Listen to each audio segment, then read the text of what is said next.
listening to Package Your Genius, a conversation designed to give you clarity on your calling and serve as a catalyst for your career. I'm your host, Amanda Miller Littlejohn.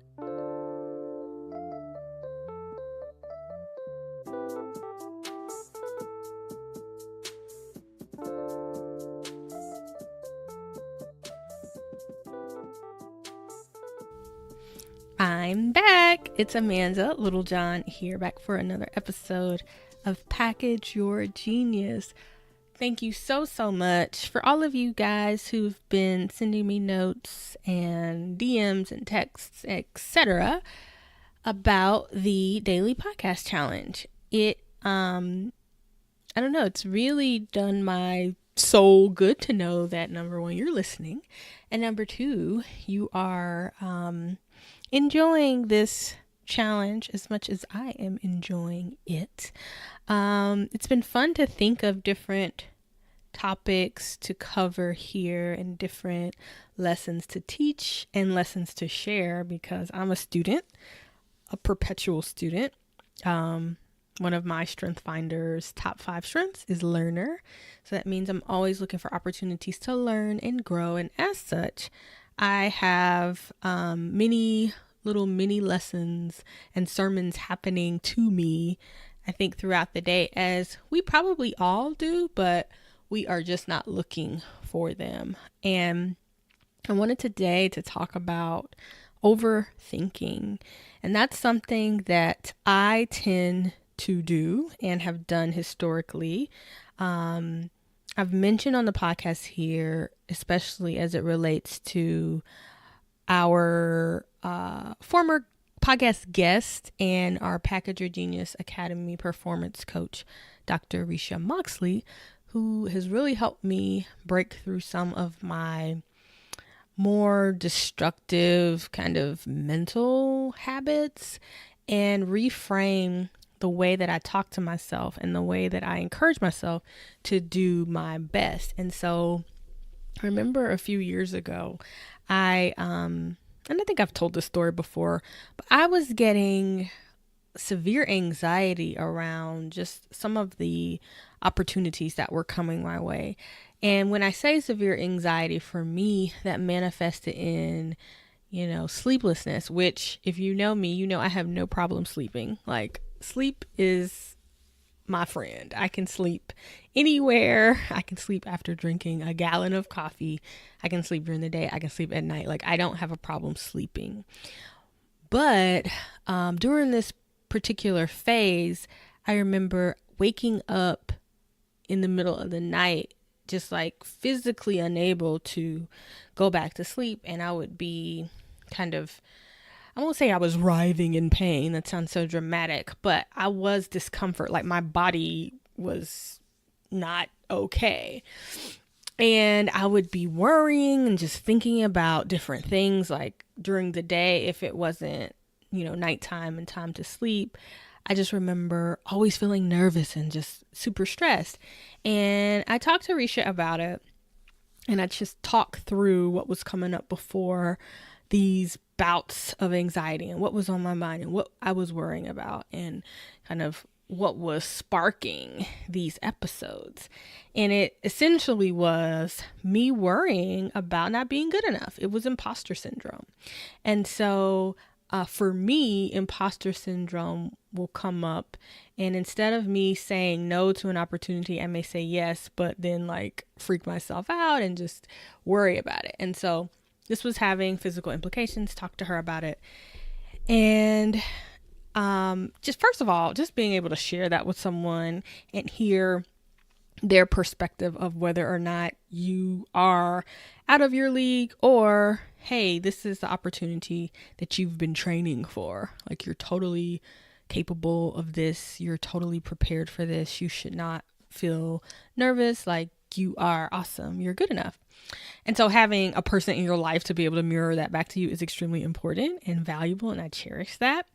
But one of the things she helped me to start to reframe was this idea around the fact that I have already done the work. And that became a mantra that I would say to myself and speak over myself whenever I would feel those sensations of anxiety coming on.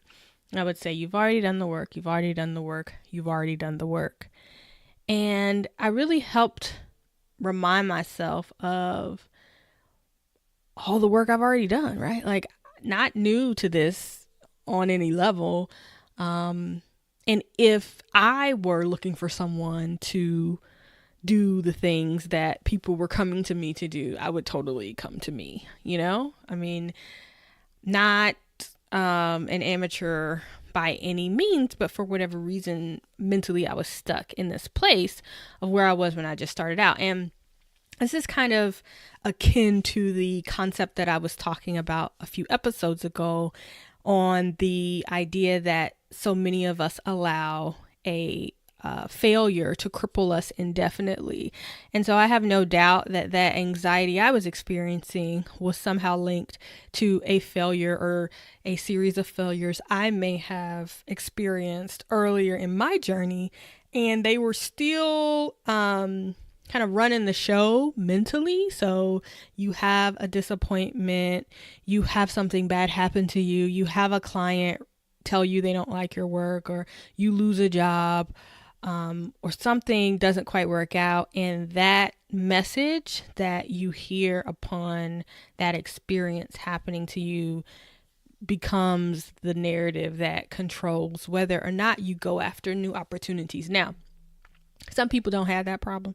If you do not have that problem, consider yourself lucky. But after having experienced it myself, and then talking to many people, men and women, who have also had that as an issue, you know, had something happen to them years ago that's still programming their thoughts and therefore dictating their actions in a certain area of their life. So, Reisha telling me you've already done the work helped me to unpack where I was putting too much emphasis on things that may have happened in the past and not enough emphasis on the other things that have happened in the past, the good things, right? The wins. And so I think I did an exercise of writing down all the things that I had accomplished and all of the reasons why I was ready for the opportunity, all of the reasons why I should be considered for whatever it was I was being approached about. That was making me anxious. It was a few years ago, honestly. I don't even remember. But that helped me. So thinking about the different things that I had achieved that kind of negated those negative stories was a really good exercise. And the second piece was developing that mantra. I've already done the work. I've already done the work. So whenever I felt that sense of anxiety coming back, I would just say that to myself over and over again. And I would picture myself doing the things I'd put on that list, right? Like, so I've already done the work, and I would picture myself winning, doing something great, you know, a past project that I had killed, a past client I went all in for. And eventually those pangs of anxiety faded away. But I will say that more recently, overthinking has been more of the thing I've noticed the most. And so if I know something is on the horizon for me, I may decide in my head that, oh my God, I have to prepare for this. I need to sit down and spend several hours working through this. I need to spend several days preparing for this opportunity. And I stress myself out because, you know, life is busy and other things get in the way. And I avoid sitting down to do the thing or thinking about the thing. But these are things that don't typically require preparation. These are things that are in my wheelhouse. So I'm not saying, you know, client work or anything. Specifically, I'm talking about media interviews, and then most recently a workshop, like a boot camp I did with a corporation around Package Your Genius, right? So like, I wrote the book on Package Your Genius. I know everything that's in there. I know the typical questions and problems that come up, but for whatever reason, I kept stressing myself out about this boot camp. until finally I said, I'm not going to stress out about this. It was time for me to get on a plane and go to the city where I would be delivering this boot camp. And while I was on the plane, I literally jotted down some notes of how I wanted to frame the conversation around my materials and how I really wanted to bring certain questions to the forefront of the conversation and just get people talking and thinking about a few specific points in addition to the general content I usually deliver. And literally that was all I needed to do.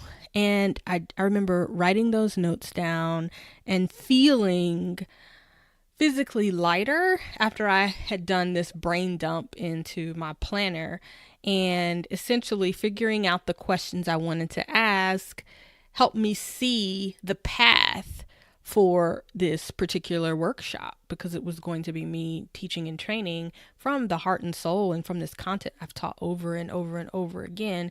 But I definitely wanted to make it tailored to the specific organization. The presentation or boot camp or whatever you want to call it, the training, it was about 4 hours. We went over. It was supposed to be 3.5 hours, and we went about 4 hours.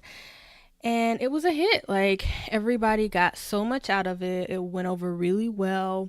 The participants were grateful, thankful, and actually hired me again to do an extended version of that particular workshop and finish out some of the exercises we didn't get a chance to do. And so, when I think about that and I think about future opportunities to share my gift and share, the thing that I know better than anyone else, because I've written content on it, or it came from me, or it's come from my lived experience, my experiences with clients. I'm trying to tell myself, okay, Amanda, you don't have to stress yourself out about this. You don't have to overthink it. You've already done the work. Literally earlier today, and that's why I wanted to talk about this on the podcast today, I had an interview with a national magazine for an article that will be coming out in the November issue of the magazine. And I'll share more about that closer to that article appearing.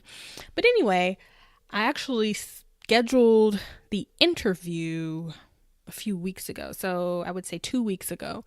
And I remember when we decided on the date for the interview, I was like, oh my God, I got to make sure I prepare. But then of course you get busy and life goes on. And every week as I review my calendar and I look to see what's coming up, this Sunday I was looking at my calendar and I saw that this interview was coming up today, and I was like, oh my God, I've got to set aside a half day. I've got to set aside a few hours to think through my thoughts on what she wants to talk about. And I didn't get a chance to do that. And literally, things have just been really crazy with one of my academy cohorts, the PR cohort, which I'll be sharing more about soon. But I've been really focused on the students in the academy and the different opportunities that they're going after media wise. And so I hadn't really had a chance to think about this interview. And today I was getting ready and I was like, oh my God, it's in 30 minutes. Let me think about what my thoughts are on this particular topic. And this interview was not about personal branding per se. It was about getting people to open up and talk to you. And, I don't teach getting people to open up and talk to you, but in my work, I have to get people to open up and talk to me if we are going to get to the issue at hand and clear away the clutter and figure out what their purpose is or what they want to do with their career or business. And so it's something I naturally do, and it's embedded in the work I'm doing. It's just not the thing that is at the forefront. It's not the thing I sell, right? It's just a part of my work, and it's a part that I have to have in order to do my work. And so I've never really talked about that part, but I said, well, let me think about what do I do and what are some ideas to get people to open up. And especially if you're dealing intergenerationally with people older than you or people way younger than you. I have kids. And so what are some things that I do or intentionally think about when I know I'm talking to someone who may not be used to sharing everything and is not necessarily a talkative, chatty person. And so I literally just sat down and got still and thought about it. And I spent about 5 minutes. I jotted down some notes in my phone. And then we had the interview. And again, it was great. Like, the points that I narrowed down on were like way more than she even needed for her article. I'm going to be one of a few people quoted in this particular piece. So literally, I might have given her 7 solid points, and she will probably be able to use one of those points and attribute it to me. But that was just another example. And she was like, wow, this was really helpful. This was really great. Thank you so much. I've got to figure out how I'm going to consolidate all this and put it in a package that works for the article, and still do the other interviews too. But essentially, I gave her more than enough. And so I found it interesting that prior to the interview, I was thinking to myself all the way in the back. It was a small, quiet voice that was saying, am I enough? Do I have enough to share? Do I have enough ideas on this particular topic? Will the ideas be good enough? But instead of overthinking it and working myself into a tizzy, I did something that is essentially what I'm doing with this podcast challenge. And I didn't give myself a ton of time to prepare. And so that is a little hack that I wanted to share with you. If you are prone to overthinking and procrastinating, one thing you may want to try is restricting your time, right? Like, restrict the time you have available to prepare and be in your head. So ultimately, if you are one of those people who works really well under pressure and your best ideas kind of come when you have to get them done, but at the same time, you're prone to overthinking and anxiety, and you just really make it a less than enjoyable experience to even have these opportunities. They don't require that much of you, but you make so much of them that it's almost like not worth it, because you end up stressing yourself out and feeling really awful and anxious. Restrict the time that you prepare if this is about something that is innate to you and comes naturally to you. Right now, if this is a new topic or a new skill, obviously you will need to spend time to learn and get familiar. But if this is something you could do in your sleep and you do naturally in your day-to-day work, remember that mantra. You've already done the work. You're doing the work, right? You do this every day. This is who you are. So there is no need to put the added pressure on yourself to overthink it and reinforce this idea that you're not enough. You are enough. You've already done the work. So stop overthinking it, and let's go get some opportunities. Today, I want to shout out Amber Cabral. She is a member of our Maximum Exposure PR cohort, and today she has an article in Fast Company. She wrote about what corporations need to be doing in their diversity and inclusion trainings, because she has trained over 5,000 leaders and she knows exactly what is required to make those trainings work. So I will drop a link to her Fast Company piece in the show notes. But when you get a chance to take a look, please read it. Please tweet Amber or Instagram Amber and cheer her on and let her know you read it, you saw it, and encourage her to keep going, because this is just the beginning of her maximum exposure media journey. For those of you who are working on building your personal brand, I wanted to give you an insider code to save a little bit of money on my signature personal branding toolkit, the Branding Box. So if you go to thebrandingbox.com and use the secret code LASTPAGE, you can save $100 on your toolkit. Again, thebrandingbox.com, secret code is LASTPAGE. You can save $100. So with that, I will see you tomorrow. Thanks for tuning in. Bye.